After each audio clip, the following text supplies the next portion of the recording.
Dapatkan koleksi buku karya Ustadz Dr. Ariful Bahri Hafizahullahu Ta'ala. Dan miliki segera buku ulama mazhab dan manhaj. وشر الأمور محدثاتها فإن كل محدثة بدعة وكل بدعة ضلالة.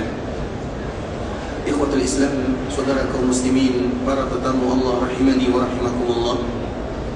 Alhamdulillah, kita selalu dan senantiasa bersyukur kepada Allah Subhanahu wa taala yang telah memberikan kepada kita hadiah yang terindah.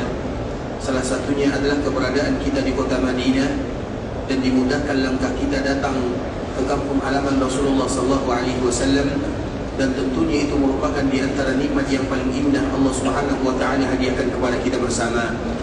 Sehingga keberadaan kita di kota Madinah kita jadikan untuk mendapatkan keridhaan Allah Subhanahu wa taala. Kemudian salawat beriringkan salam semoga senantiasa tercurahkan buat junjungan alam Nabi kita yang mulia, uswah dan qudwah kita bersama, Muhammad bin Abdullah sallallahu alaihi wasallam. Di antara salah satu sifat Nabi sallallahu alaihi wasallam adalah seorang Nabi yang paling sayang kepada kita sebagai umatnya. Makanya Nabi sallallahu alaihi wasallam dinamakan dengan Al-Marhamah, atau Nabi sallallahu alaihi wasallam disebut dengan Nabiur Rahmah.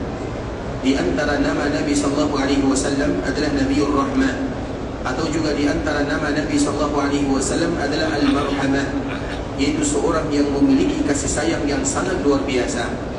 Nabi sallallahu alaihi wasallam memiliki hati yang paling lembut, hati yang paling suci, dan yang paling sayang kepada kita sebagai umatnya.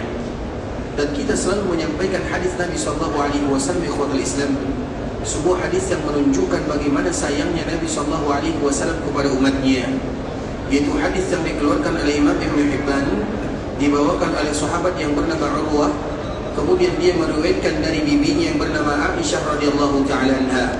Sebuah hadis yang apabila kita mengetahuinya dan kita akan selalu membacanya, menunjukkan bagaimana sayangnya Nabi kepada kita sebagai umatnya. Di dalam hadis ini disebutkan, ikhwatul Islam, bahwa Aisyah radhiyallahu taala anha menyebutkan, "Lamma ra'aitu minan Nabi sallallahu alaihi wasallam tiba nafsi." Ketika aku memperhatikan Nabi sallallahu alaihi wasallam dalam keadaan gembira, maka Aisyah mengatakan, aku meminta kepada Nabi sallallahu alaihi wasallam. Artinya kegembiraan Nabi dimanfaatkan oleh ibunda kita Aisyah untuk meminta sesuatu kepadanya. Karena biasanya dikala kita bergembira, maka itu merupakan momen apabila ada orang yang datang, anak yang datang, keluarga yang datang meminta sesuatu, mudah bagi kita untuk mengabulkannya karena kita dalam keadaan gembira. Nah, momen kegembiraan Nabi SAW tersebut dimanfaatkan oleh ibunda Aisyah untuk meminta sesuatu kepadanya. Namun permintaan Aisyah adalah permintaan yang menunjukkan sifat dan cirinya. Makanya wajah ibunda Aisyah merupakan orang yang paling dicintai oleh Nabi dari kalangan keluarganya. Apa permintaan Aisyah kepada nabinya? Aisyah mengatakan, "Ya Rasulullah, ud'ullah li." Wahai Rasulullah, doakan diriku. Itulah permintaan ibunda Aisyah kepada suaminya.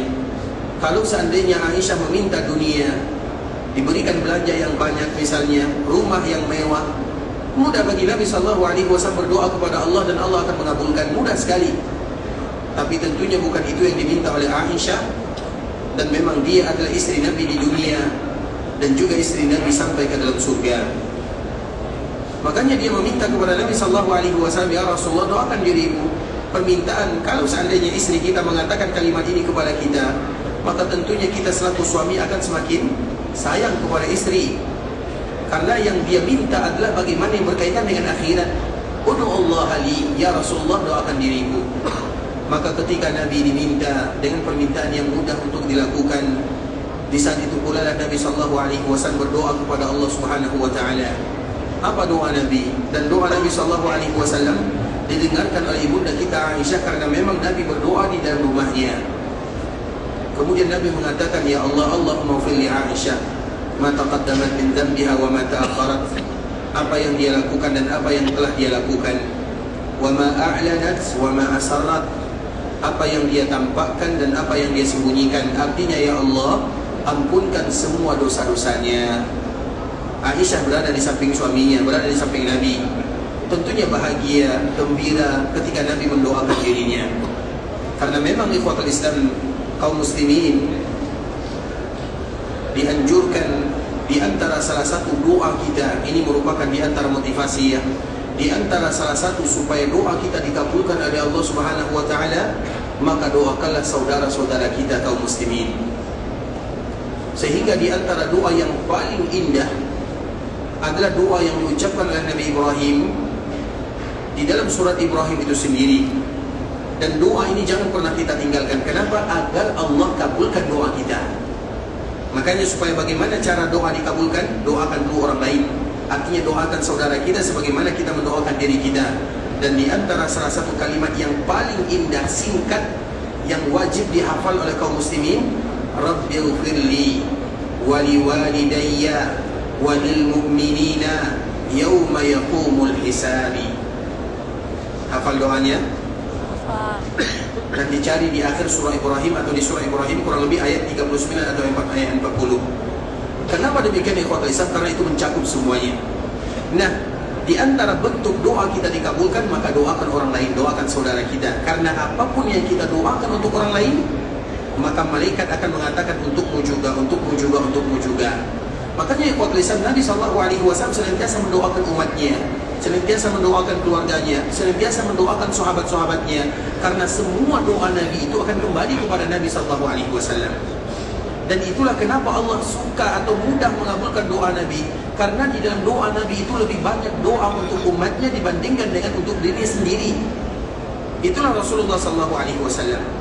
Makanya salah satunya doa untuk istrinya, ya Allah ampunkan dosa Aisyah yang dia lakukan, yang telah dia lakukan, yang dia tampakkan, yang dia sembunyikan. Dan itu sengaja sedikit diangkat oleh Nabi SAW suaranya, sehingga didengarkan oleh ibunda Aisyah yang ada di sampingnya. Kemudian setelah Nabi selesai berdoa, Nabi melihat Aisyah, dan Nabi melihat Aisyah dalam keadaan tersenyum, sampai-sampai dagunya melekat atau menempel sampai-sampai dagunya menempel di dadanya. Artinya dalam keadaan betul-betul bahagia. Maka di saat itulah Nabi bertanya, ayasurruki du'ai, wahai Aisyah, apakah engkau bahagia dengan doa yang aku minta kepada Allah? Maka tentunya Aisyah merasa bahagia, bangga, gembira. Yang mendoakan dirinya adalah suaminya, nabinya, rasulnya. Maka apa kata Rasulullah SAW? Doa tadi untuk Aisyah. Kemudian apa kata Nabi? Dengarkan baik-baik. Karena Nabi mengatakan dalam hadis yang sangat indah, hadis ini adalah kabar gembira untuk kita sebagai umatnya. Maka Nabi menyebutkan, innaha la du'ai li ummati fi kulli salat. Wahai Aisyah, ketahuilah, permintaan yang aku mohonkan kepada Allah untuk dirimu juga doaku setiap salat. Dan aku meminta doa tersebut untuk umat-umatku setiap kali aku melaksanakan ibadah salat. Kita saja kadang-kadang lupa berdoa untuk diri sendiri, tapi Nabi SAW tidak pernah melupakan kita di dalam doa-doanya. Berapa kali Nabi salat sehari semalam? Kita tidak tahu berapa rakaat, berapa jumlahnya, berapa banyaknya. Dan Nabi selalu melaksanakan ibadah salat. Setiap Nabi salat, maka ada doa untuk kita sebagai umat. Makanya kenapa kita harus selalu tidak boleh melewatkan hari kecuali kita mengucapkan salam dan solawat kepada Nabi. Karena solawat itu ikhwatul Islam, solawat yang kita ucapkan kepada Nabi artinya adalah doa. Sebagaimana Nabi berdoa kepada Allah untuk kita siang dan malam, maka begitu juga dengan kita sebagai umat Nabi berdoa kepada Allah untuk Nabi SAW. Makanya solawat itu artinya adalah doa. Solawat Allah kepada Nabi artinya adalah memuji. Solawat malaikat kepada Nabi artinya adalah istighfar. Dan solawat kita untuk Nabi artinya adalah doa. Makanya kita tidak boleh melupakan Nabi SAW dalam keadaan apapun. Karena memang Nabi tidak pernah melupakan kita. Dan kita selalu berada di dalam doa-doa baginda Rasulullah SAW. Allahumma salli ala Muhammad wa ala ahli baitihi wa ala azwajihi wa dhurriyyatihi kama sallaita ala Ibrahim wa ala ali Ibrahim innaka Hamidum Majid. Allahumma barik ala Muhammad wa ala ahli baitihi wa ala azwajihi wa dhurriyyatihi kama barakta ala Ibrahim wa ala ali Ibrahim innaka Hamidum Majid. Ikhwatul Islam, saudara kaum muslimin, para tetamu Allah rahimani wa rahimakumullah, kita akan kembali melanjutkan hadis Nabi SAW yang telah kita bacakan sebelumnya, yaitu hadis yang masih bercerita tentang Raudhah, kemudian batasan Raudhah, kemudian keagungan yang ada di dalamnya, kemudian tanda-tandanya, dan salah satunya adalah hadis yang disebutkan oleh Nabi, inna mimbari ala tur'atin min tura'il jannah, sesungguhnya mimbarku ada di pintu-pintu surga. Wa ma baina mimbari, dan mimbar yang tadi ada di pintu surga itu merupakan batasan daripada raudhah. Makanya hubungan raudhah dengan surga adalah hubungan yang sesungguhnya. Hubungan raudhah dengan mimbar atau hubungan mimbar dengan raudhah adalah hubungan yang hakikat. Kenapa raudhah diikat dengan surga? Karena memang itu ikhwat Islam, keterikatannya dengan surga sesuatu yang tidak bisa terpisahkan. Maka namanya adalah raudhah min riyadul jannah, taman di antara taman-taman surga. Artinya keterikatan raudhah dengan surga sesuatu yang tidak bisa terpisahkan. Dan kita ulang lagi ikhwat Islam, raudhah disebut dengan raudhah. Kenapa raudhah dinamakan dengan raudhah? Yang pertama alasannya, setiap ibadah yang kita lakukan di dalamnya seolah-olah mengantarkan kita ke dalam surga yang sesungguhnya. Maka disebut dengan taman-taman surga. Mengapa disebut dengan taman surga? Karena apapun ibadah yang Allah mudahkan bagi kita melakukan di dalamnya, seolah-olah itu adalah wasilah permohonan kita kepada Allah agar kita masuk ke dalam taman surga yang sesungguhnya. Maka dinamakan dengan raudhah. Sehingga kalimat raudhah ini tidak boleh dipisah dengan kalimat surga. Raudhatun min riyadil jannah. Karena ibadah yang kita lakukan di dalamnya seolah-olah bisa mengantarkan kita ke dalam surga yang sesungguhnya. Itu makna yang pertama. Kemudian makna yang kedua ikhwatul Islam, disebut dengan taman di antara taman-taman surga. Raudhah ini betul-betul Allah turunkan dari surga, dan itu adalah bagian daripada taman surga yang Allah turunkan ke dunia dan dijadikan tempatnya adalah Masjid Nabawi. Sehingga kenapa disebut dengan taman surga? Memang itu adalah taman surga yang sesungguhnya. Sebagaimana Mekah memiliki Hajar Aswad yang berasal dari surga, maka Madinah memiliki raudhah yang juga berasal dari surga Allah Subhanahu wa taala. Dua kota mulia ini merupakan kemuliaan yang bisa mengantarkan seorang hamba ke surga Allah Azza wa Jalla. Bukankah tujuan kita datang ke Mekah, tujuan kita datang ke Madinah, tujuan kita puncak akhirnya adalah bagaimana mendapatkan surga Allah Subhanahu wa taala. Makanya kita berebutan untuk mendapatkan Hajar Aswad, kita pun berebutan untuk mendapatkan raudhah, karena memang ikatan raudhah dengan surga sesuatu yang tidak bisa terputuskan. Bahkan raudhah itu betul-betul bagian daripada taman surga yang Allah turunkan di kota Madinah. Kemudian yang ketiga ikhwatul Islam, mengapa raudhah disebut dengan raudhah? Karena ia nanti, walaupun itu misalnya bagian daripada bumi Allah Subhanahu wa taala, bagian daripada Masjid Nabawi, dan kita tahu Masjid Nabawi tidak selama-lamanya akan ramai. Ada masanya Masjid Nabawi akan diisi oleh serigala, oleh singa, oleh binatang buas, tidak ada manusia lagi tinggal di dalamnya. Dan itu ada tanda hari kiamat. Kalau Masjid Nabawi tidak lagi dikunjungi, karena kita tidak lagi berada di sini, semua orang akan dikumpulkan oleh Allah Subhanahu wa taala di mahsyar. Dan mahsyar itu ada dua. Yang pertama mahsyar yang ada di dunia, dan yang kedua adalah mahsyar yang ada di akhirat sana. Mahsyar di dunia adalah sebuah daerah yang bernama Syam. Itu adalah mahsyar kita di dunia. Nah, ketika kita sudah dikumpulkan di sana, Makkah Madinah kosong. Ka'bah sudah tidak ada lagi. Masjid Nabawi tidak ada lagi yang datang ke sana. Sehingga raudhah, tempat yang disebutkan oleh Nabi SAW, akan selalu dimuliakan oleh Allah. Bagaimana cara Allah memuliakannya? Kembali diangkat dan dikembalikan ke tempat asalnya. Kemana tempat asalnya? Ke surga. Maka itulah dinamakan dengan raudhah. Karena tempat ini yang disebutkan oleh Nabi, di antara rumahku dan mimbarku taman di antara taman-taman surga. Maka nanti di akhir zaman betul-betul diangkat oleh Allah Subhanahu wa taala, dan itu dijadikan bagian daripada taman surga yang sesungguhnya. Terlepas daripada makna yang kita sebutkan di Fathul Islam, mau makna yang pertama, makna yang kedua, atau makna yang ketiga, maka merupakan sebuah kemuliaan yang sangat indah Allah hadiahkan kepada kita bersama ketika kita bisa beribadah di raudhah. Karena beribadah di raudhah adalah wasilah untuk mendapatkan surga Allah Subhanahu wa taala, dan semoga Allah mudahkan langkah kita masuk ke dalam surga. Amin amin ya rabbal alamin. Makanya Nabi sallallahu alaihi wasallam menyebutkan, inna mimbari ala turatin min tura'il jannah. Mimbarku, mimbar yang tadi merupakan batasan daripada raudhah, itu adalah sesuatu yang akan berada di depan pintu surga Allah Subhanahu wa taala. Wa ma baina mimbari wa hujrati raudhatun min riyadil jannah. Di antara kamarku dan mimbarku adalah taman di antara taman-taman surga. Ini merupakan riwayat yang kedua. Karena riwayat yang pertama ikhwatul Islam, di antara rumahku dan mimbarku. Riwayat yang kedua, di antara kamarku dan mimbarku. Kamar Nabi, rumah Nabi itu juga. Tapi kalau seandainya mimbar Nabi itu sama, mimbar Nabi ikhwatul Islam itu adalah sesuatu yang sama. Maka mimbar ini adalah pembahasan yang berkaitan dengan raudhah, dan mimbar itu adalah sesuatu yang ajaib, sesuatu yang harus diketahui oleh kaum muslimin. Karena mimbar Nabi tentunya tidak akan sama dengan mimbar kita. Mimbar Nabi tidak ada lagi di dunia, tapi mimbar Nabi akan dibangkitkan oleh Allah Subhanahu wa taala, dan dia akan berada di depan pintu-pintu surga Allah Subhanahu wa taala. Kemarin di ikhwatul Islam kita telah menjelaskan bagaimana perjalanan kita di akhirat. Kenapa mimbar itu ada di sana? Karena Nabi SAW adalah orang yang paling sibuk di akhirat sana. Dan di antara salah satu kesibukan Nabi SAW adalah dikala Nabi meminta izin agar surga dibukakan. Kemudian setelah surga dibukakan, maka yang pertama kali masuk surga, siapa yang pertama kali masuk surga? Siapa? Rasulullah. Setelah Rasulullah siapa? Siapa nak? Siapa? Masya Allah. Nah, ini dia nak. Masya Allah. Sehat selalu ya? Masya Allah. Masya Allah. Jadi anak saleh ya. Masya Allah. Barakallahu fiik. Bilang sama abinya jawabannya salah ya. Baik. Barakallahu fiik. Baik. Siapa yang pertama kali masuk surga? Rasulullah SAW. Kemudian siapa lagi? Sama kemarin kita menceritakan ikhwatul Islam. Siapa yang pertama kali minum dari telaga Nabi, yang mimbar Nabi juga ada di sana. Mimbar Nabi ini, kenapa kita menyebut dengan mimbar Nabi? Mimbar Nabi ada di telaga Nabi dan juga ada di depan pintu-pintu surga.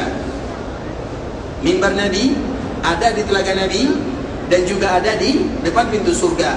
Nah, ketika kita berbicara tentang telaga Nabi itu adalah sumur, bukan sumur ya, tapi minuman yang apabila kita meminum satu teguk saja akan membuat kita tidak akan pernah lagi merasakan kehausan untuk selama-lamanya.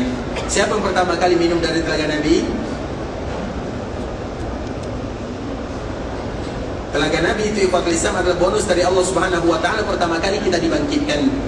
Dan apabila kita berhasil minum dari telaga Nabi, selama-lamanya kita tidak akan pernah merasakan kehausan. Maka disebut dengan haud atau telaga Nabi. Dan yang pertama kali minum dari telaga Nabi, itu pula lah yang pertama kali masuk ke dalam surga Allah Subhanahu wa taala. Siapa yang pertama kali minum dari telaga Nabi? Orang fakir. Orang-orang fakir dari, bukan orang fakir, tapi orang-orang fakir dari kalangan muhajirin. Orang-orang fakir dari kalangan muhajirin untuk ikhwatul Islam, mereka betul-betul susah berjuang bersama Nabi sallallahu alaihi wasallam. Perjuangan mereka itu berat sekali. Kalau seandainya kita baca bagaimana orang-orang muhajirin mereka hijrah, bagaimana mereka diasingkan, bagaimana mereka dianiaya, bagaimana mereka dianggap tidak sebagai seorang manusia, maka akan tahulah kita bagaimana perjuangannya. Dan Allah akan membalas bagaimana perjuangan yang mereka lakukan. Sehingga bonus yang pertama Allah berikan adalah mereka lah orang yang pertama kali minum dari telaga Nabi. Dan mereka pula lah yang akan masuk surga pertama kali bersama Nabi SAW. Karena Nabi menyebutkan, Nahnul akhirunal awwalun. Kita ini adalah umat yang terakhir, namun kita adalah umat yang pertama.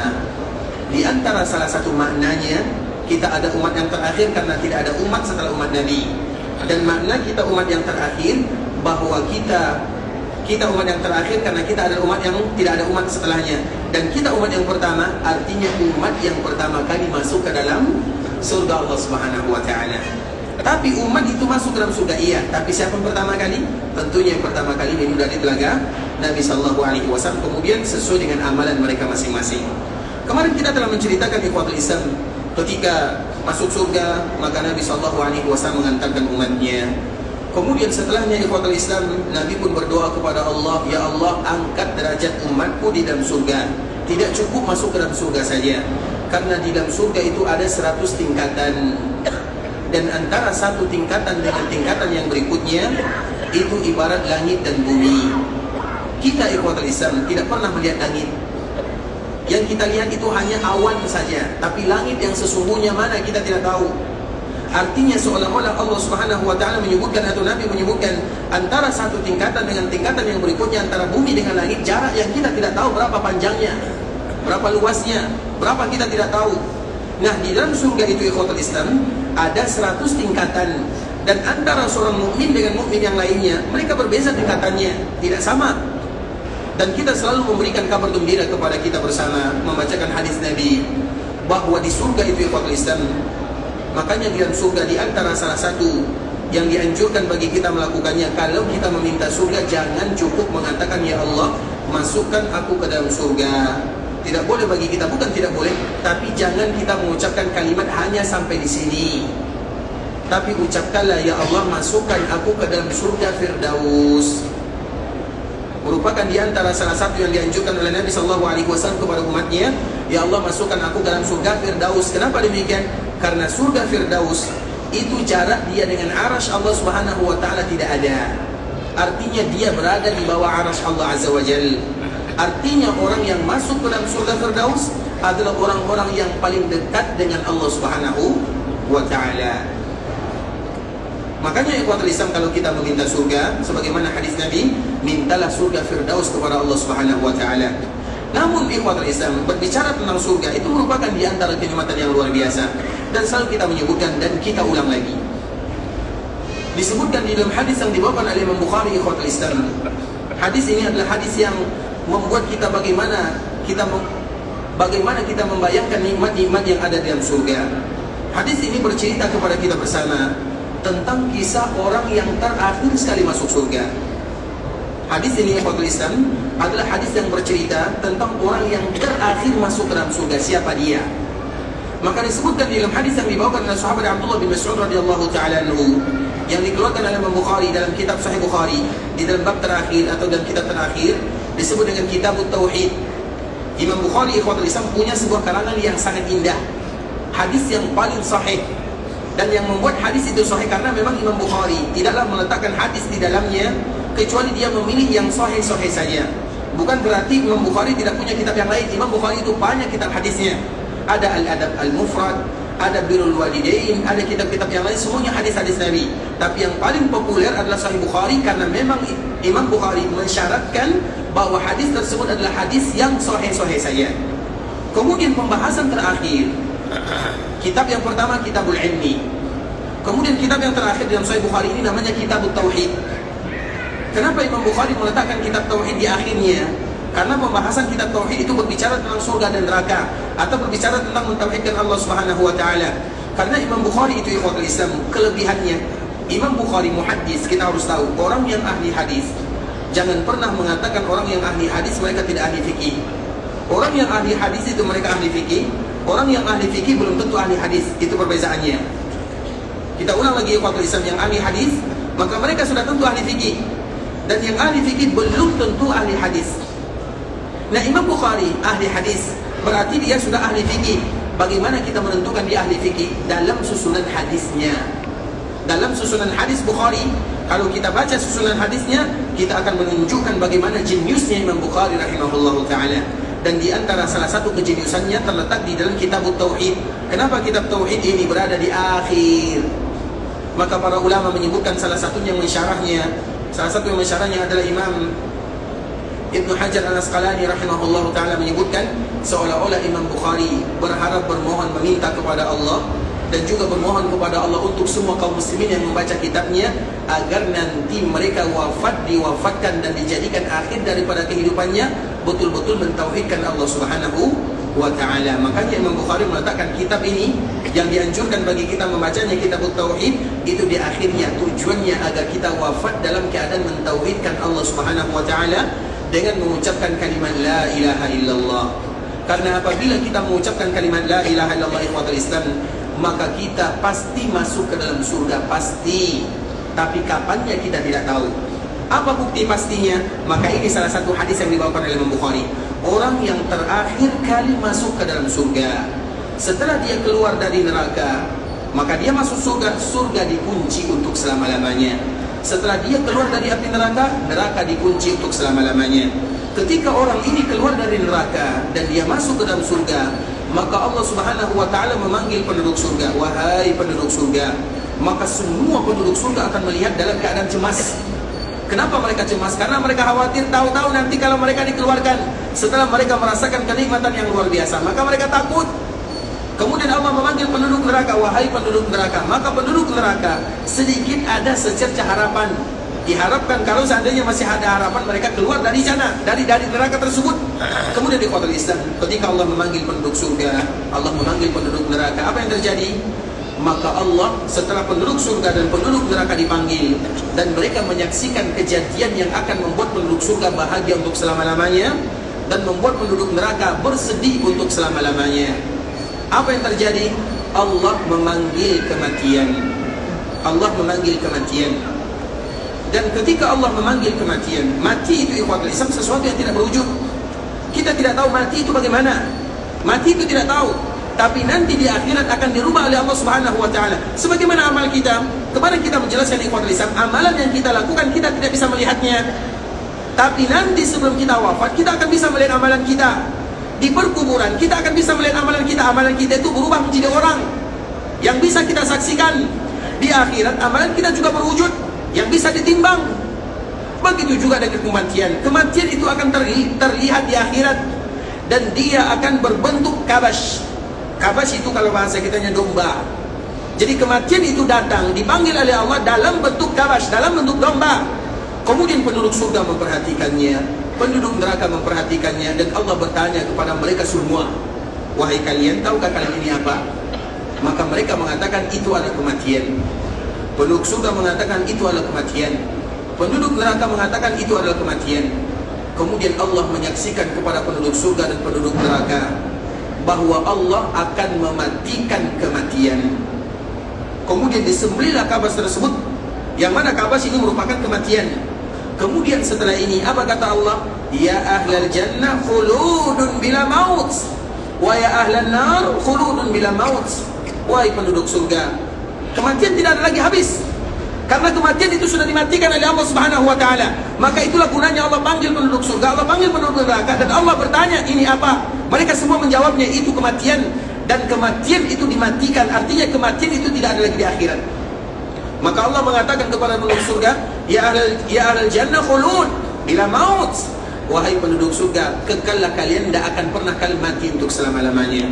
Karena kematian itu sudah tidak ada, sudah dimatikan oleh Allah Azza wa Jalla. Dan Allah pun mengatakan kepada penduduk neraka yang akan membuat mereka sengsara untuk selama-lamanya, wa ya ahlan nar, wahai penduduk neraka, khuludun bila maut, kekal di sana dan kalian tidak akan pernah mati untuk selama-lamanya. Wal'iyadu billah. Kemudian ikhwatul Islam, setelah ini maka penduduk surga akan berbahagia selama-lamanya, penduduk neraka akan menderita untuk selama-lamanya. Nah, ada orang, kapan itu terjadi? Setelah orang ini keluar dari api neraka dan setelah orang ini dimasukkan ke dalam surga Allah Azza wa Jalla. Makanya kita harus tahu siapa orang yang terakhir sekali keluar dari neraka dan siapa yang terakhir sekali keluar dari atau masuk ke dalam surga Allah Subhanahu wa taala. Hadis ini dibawakan oleh sahabat Abdullah bin Mas'ud radhiyallahu taala anhu.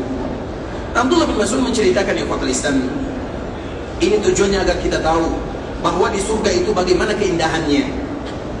Ketika penduduk atau orang ini dikeluarkan dari api neraka, maka dia merasa dirinya adalah orang yang paling beruntung, dirinya adalah orang yang paling bahagia. Padahal kalau dibandingkan dengan penduduk surga, dia adalah orang yang terakhir masuk ke dalam surga. Tapi dia tidak sadar, dia merasa dirinya adalah orang yang paling bahagia.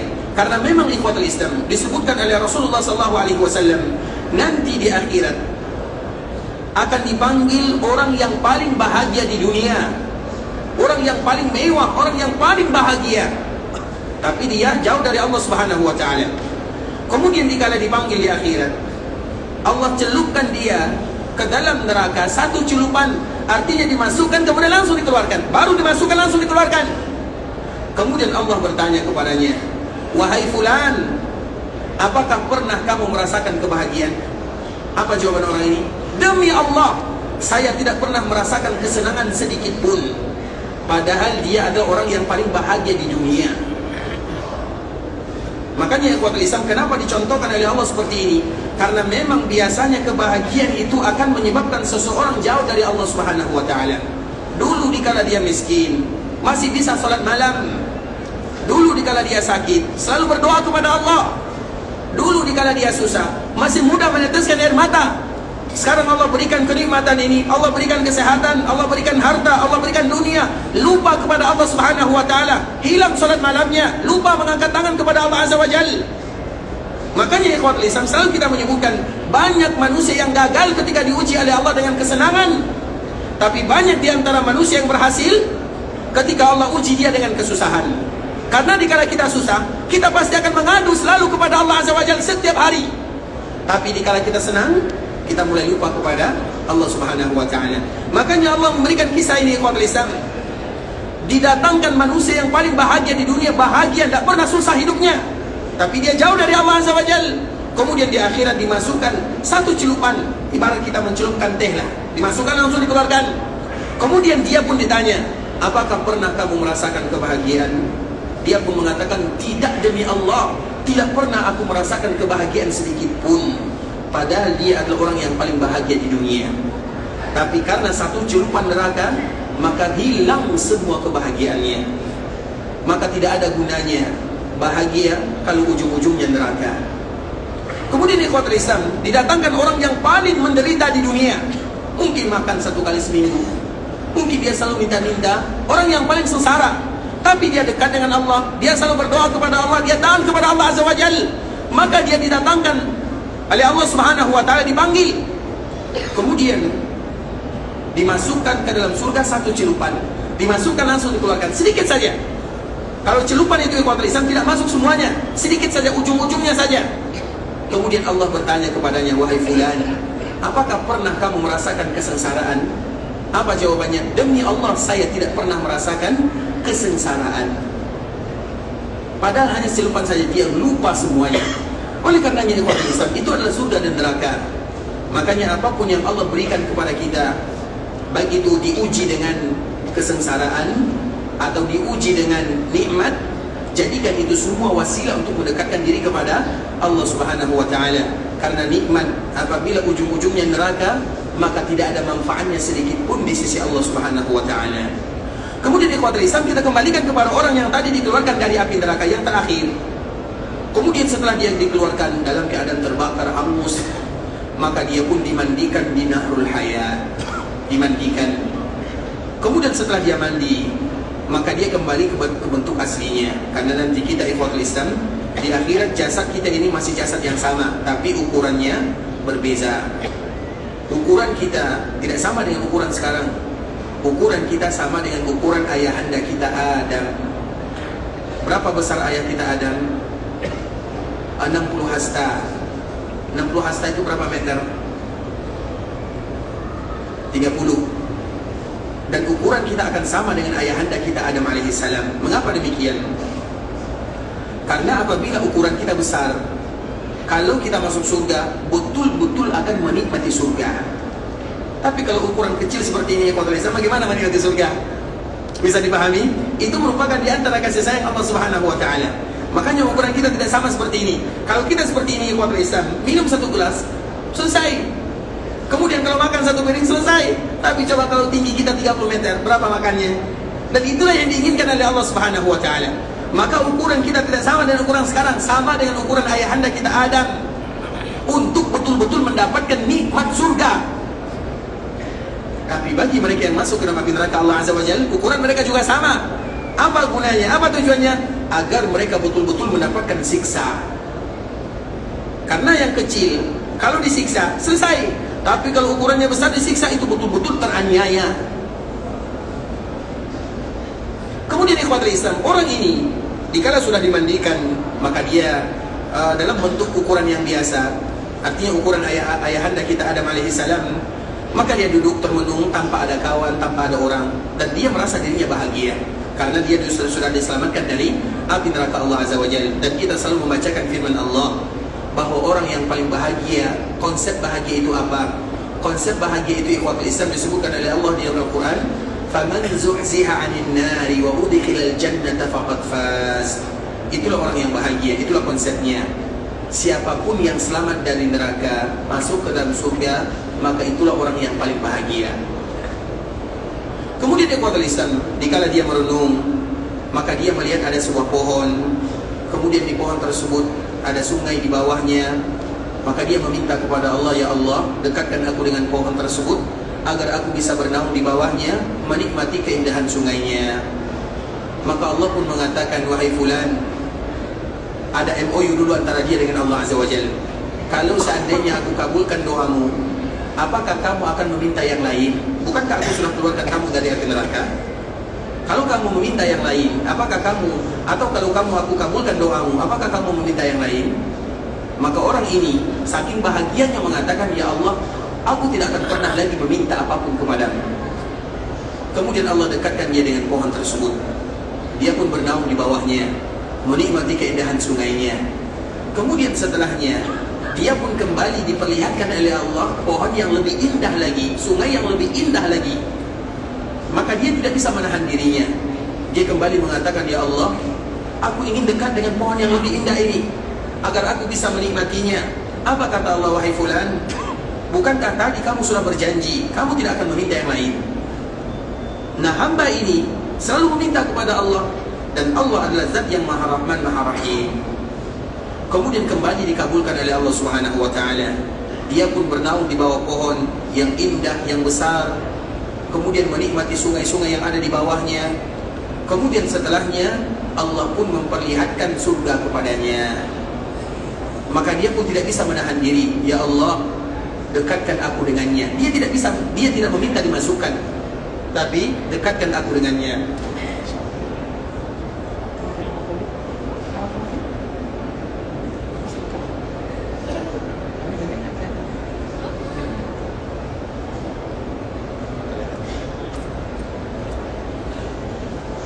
Kemudian ikhwatul Islam, sampai di mana tadi?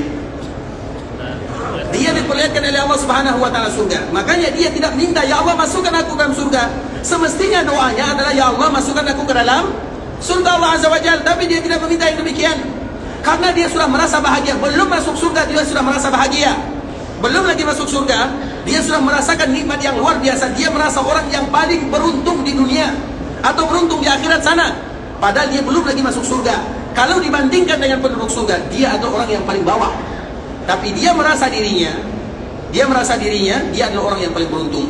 Makanya ikhwatul Islam, di dalam surga, satu tingkatan, dua tingkatan, sebagaimana tadi yang kita sebutkan, antara satu tingkatan dengan tingkatan berikutnya, mereka tidak akan pernah cemburu, mereka tidak akan pernah iri. Setiap orang yang di dalam surga, mereka merasa dirinya paling bahagia. Setiap mereka yang ada dalam surga, tingkatan berapapun, maka mereka akan merasa dirinya paling bahagia. Orang ini saja belum lagi masuk surga, maka dia merasa dirinya orang yang paling bahagia, padahal belum masuk surga. Kemudian dia ikhwatul Islam, pada akhirnya Allah mengatakan, wahai fulan, tadi kamu sudah berjanji tidak lagi meminta kepada aku, engkau kembali meminta. Maka dia kembali mengatakan, ya Allah, dekatkan aku dengan surga. Aku ingin mendengarkan canda tawa orang yang ada di dalamnya, melihat dari jauh bagaimana kenikmatannya. Maka Allah kabulkan. Kemudian didekatkan ke dalam surga. Ketika dia mendekat ke dalam surga ikhwatul Islam, dia mendengarkan bagaimana bahagianya orang-orang yang ada dalam surga. Siapa yang bisa menahannya? Maka pada akhirnya dia pun meminta kepada Allah, ya Allah masukkan aku ke dalam surga. Ketika dia meminta masukkan aku ke dalam surga, maka Allah tidak lagi bertanya, Allah langsung memasukkan dirinya ke dalam surga. Maka itulah orang terakhir masuk surga. Setelah dia, pintu surga ditutup untuk selama-lamanya. Kemudian apa yang terjadi ikhwatul Islam? Ketika dia masuk surga, dia merasa dirinya adalah orang yang paling bahagia. Sebelum masuk surga saja dia merasa bahagia, apalagi masuk surga. Kemudian ketika dia masuk surga, sekarang giliran Allah yang menunjukkan bagaimana sayangnya, agar kita tahu bahwa masuk surga itu bukan karena amalan yang kita lakukan. Surga itu tidak bisa dinilai dengan apapun ikhwatul Islam. Surga itu bukan karena ketaatan, bukan karena kepintaran, bukan karena ibadah, bukan karena sedekah, tapi semuanya karena karunia dari Allah Subhanahu wa ta'ala. Dan kita tidak akan bisa beribadah kecuali karena Allah yang memudahkan kita beribadah. Kita tidak bisa umrah kecuali Allah yang memudahkan kita untuk datang ke sini. Kita tidak bisa bersedekah kecuali Allah yang memudahkan kita untuk mengeluarkan uang untuk bersedekah. Kita tidak akan bisa beribadah kecuali itu semuanya karena Allah Subhanahu wa ta'ala. Ketika Allah mudahkan bagi kita beribadah, itu adalah alasan Allah untuk memudahkan kita masuk ke dalam surga. Artinya semuanya dikembalikan kepada Allah. Maka tidak ada orang yang masuk surga karena ibadahnya. Ibadah yang kita lakukan itu juga karena Allah. Makanya Nabi mengatakan, lan yadkhula ahadakum al-jannah bi'amali. Tidak ada satupun kalian masuk surga karena amalannya, tapi karena karunia dan kasih sayang Allah Subhanahu wa ta'ala. Karena surga itu tidak akan bisa terbalaskan dengan nikmat yang Allah berikan kepada kita. Tidak. Ibadah kita ini tidak ada apa-apanya di sisi Allah Azza wa Jalla, tidak ada. Ketika kita beribadah, Allah tidak memerlukan ibadah yang kita lakukan, tidak. Tapi kita yang memerlukan ibadah tersebut. Makanya selalu kita memberikan gambaran di ikhwatul Islam. Ada salah seorang Bani Israel, cerita terdahulu, dia betul-betul beribadah kepada Allah, tidak pernah dia melakukan maksiat selama 200 tahun lamanya. 200 tahun beribadah di dalam masjidnya, di dalam sawami'nya, tidak pernah mendengar yang haram, melihat yang haram, berbicara yang haram, semua ibadah hidupnya. Kemudian dia meninggal. Kemudian Allah mengatakan, wahai fulan, masuklah kamu ke dalam surga dengan karunia dan kasih sayangku. Maka orang ini dikala mengatakan dengan karunia dan kasih sayangku, dia pun mengatakan, ya Allah, masukkan aku ke dalam surga karena amalan yang aku lakukan. Karena dia merasa amalan yang dia lakukan bisa mengantarkan dia ke dalam surga.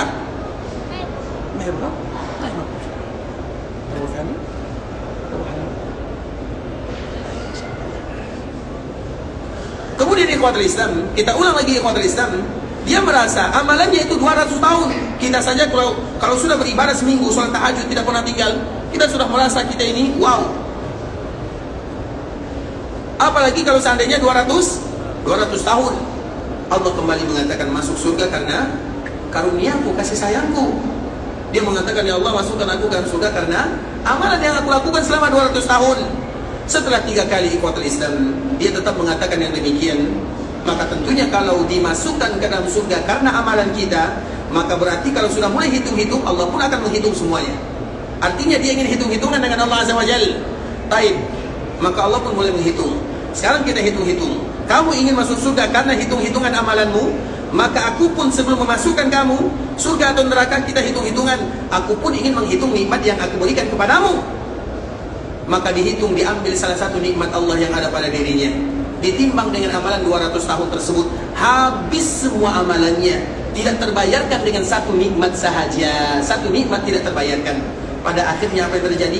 Dia pun masuk ke dalam neraka Allah Subhanahu wa ta'ala. Makanya masuk surga itu ikhwatul Islam karena karunia Allah, karena kasih sayang Allah, bukan karena banyak amalan. Betapa banyak orang yang ahli ibadah, tapi ibadahnya memasukkan dia ke dalam neraka.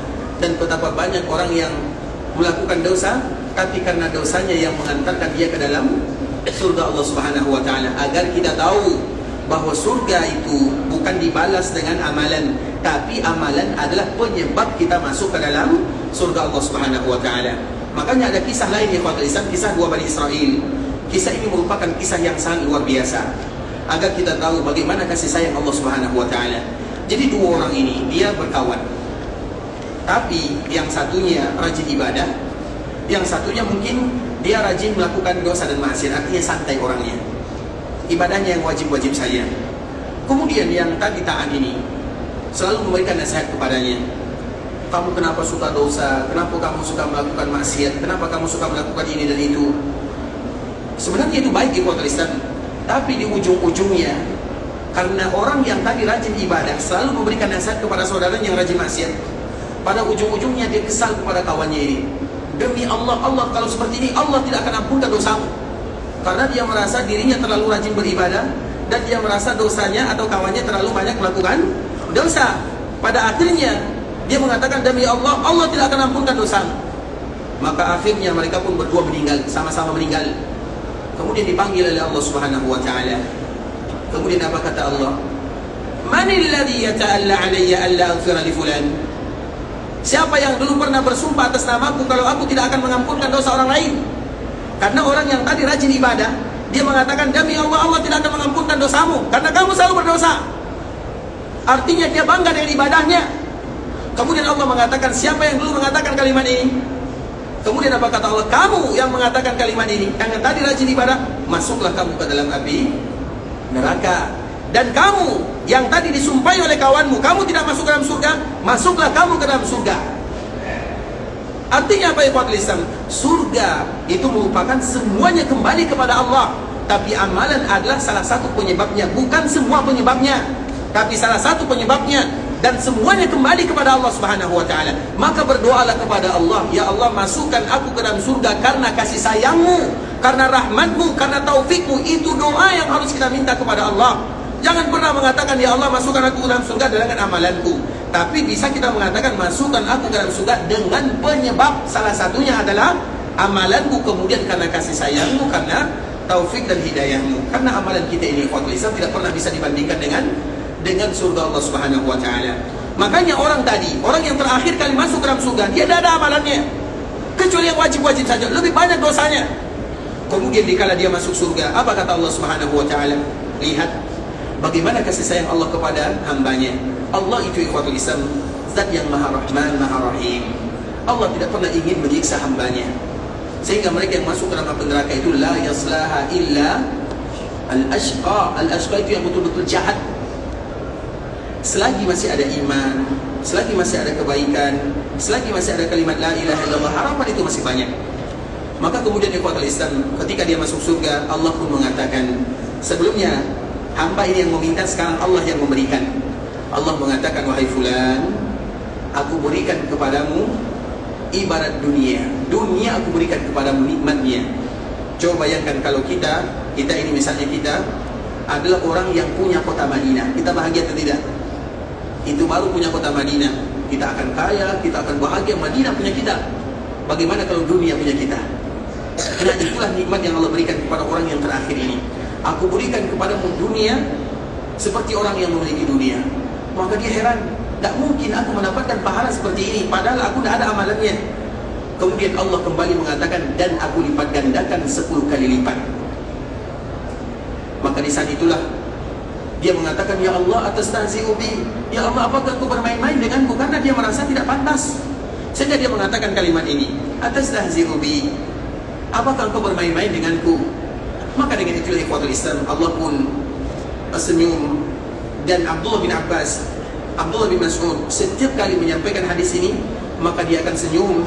Dan dia pun mengatakan, aku senyum karena aku mendengarkan Nabi dikala menyampaikan hadis ini, senyum karena kasih sayang dan rahmat Allah yang betul-betul luar biasa. Surga itu bukan karena amalan, tapi amalan adalah penyebabnya, tapi ujung-ujungnya adalah karena kasih sayang dan taufik dari Allah Subhanahu wa taala. Tapi waktu Islam tidak jadi kita membahas tentang api neraka ya, karena tentang surga habis waktunya. Dan insyaAllah besok kita akan kembali menyambung pembahasan kita ini. Semoga Allah Subhanahu wa taala memberikan kemudahan kepada kita bersama ikhwatul Islam, dan semoga Allah mudahkan langkah kita untuk masuk ke dalam surga. Dan salah satunya adalah ibadah yang kita lakukan ini, ibadah umrah, ibadah ke Masjid Nabawi, ibadah di tanah haram Makkah Madinah. Ujung-ujungnya doa kita tidak jauh daripada surga Allah Subhanahu wa taala, sesuai dengan Nabi yang meminta kepada Allah. Ketika Nabi mendengarkan ada sahabat yang mengatakan, ya Allah, berikan aku surga, masukkan aku ke dalam surga, maka Nabi mengatakan, haulaha nudandin. Seputar itulah doa kita semuanya. Nabi pun berdoa kepada Allah agar dimasukkan ke dalam surga, padahal pintu surga itu dibukakan untuk baginda Nabi, dan Nabi tetap meminta surga. Bagaimana dengan kita yang tidak ada yang mengetahui apakah kita penduduk surga atau penduduk neraka? Hanya saja kita selalu bermohon kepada Allah agar kita senantiasa dimasukkan ke dalam surganya dan dihindarkan dari api nerakanya. Ikhwatul Islam, saudara kaum muslimin, para tamu Allah rahimani wa rahimakumullah. Sampai di sini pembahasan yang bisa kami jelaskan. Yang benar dari Allah Subhanahu wa taala, yang salah dari diri kami pribadi karena kurangnya ilmu kami, karena kebodohan, karena kejahilan, karena ketidaktahuan, karena kealfaan kami. Kami mohon dimaafkan kalau ada kata-kata yang salah, kalimat-kalimat yang kurang tepat, penyampaian yang kurang bagus, bahasa-bahasa yang kurang berkenan, kami mohon dimaafkan. Dan kita tidak lupa untuk senantiasa dan selalu bermohon berdoa kepada Allah Azza wa Jalla, terkhusus di tempat-tempat yang barokah. Makkah adalah barokah, Madinah adalah barokah, Masjid Nabawi adalah tempat yang paling mulia. Dan di antara salah satu ibadah yang paling mulia adalah berdoa kepada Allah. Seorang muslim, mereka tidak akan pernah melewatkan hari-harinya kecuali di sana ada doa dan permohonan kepada Allah Subhanahu wa taala. Dan semoga Allah Subhanahu wa taala ampunkan dosa kita bersama, dosa orang tua kita, dosa saudara-saudari kita, dosa keluarga kita, tetangga kita, masyarakat kita, ulama-ulama kita, dan seluruh kaum muslimin. Tidak ada di antara kita yang susah kecuali Allah berikan kemudahan. Tidak ada di antara kita yang sakit kecuali Allah berikan kesehatan. Tidak ada di antara saudara kita yang meninggal kecuali Allah berikan kasih sayang. Kalau ada di antara kita yang ingin meninggalkan Madinah untuk pergi ke Mekah dalam rangka ibadah, semoga Allah Subhanahu wa taala menerima semua amal ibadahnya. Allah kabulkan doa dan permintaannya. Allah menjadikan umrahnya adalah umrah yang mabrurah, wa sa'yan mashkura, wa dhanban maghfura.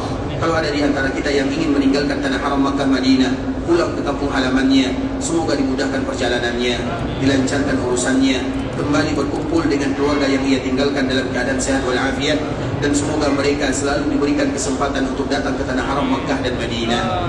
Kita berharap kepada Allah agar Allah berikan kepada kita keikhlasan dalam beribadah, istiqamah dalam agama, dan ditutup usia kita dalam keadaan husnul khatimah. Amin amin ya rabbal alamin.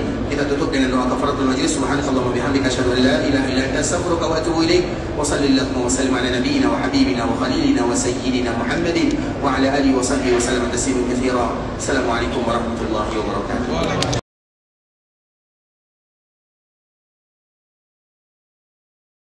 يا عبادي الذين أسرفوا على أنفسهم لا تقنطوا من رحمة الله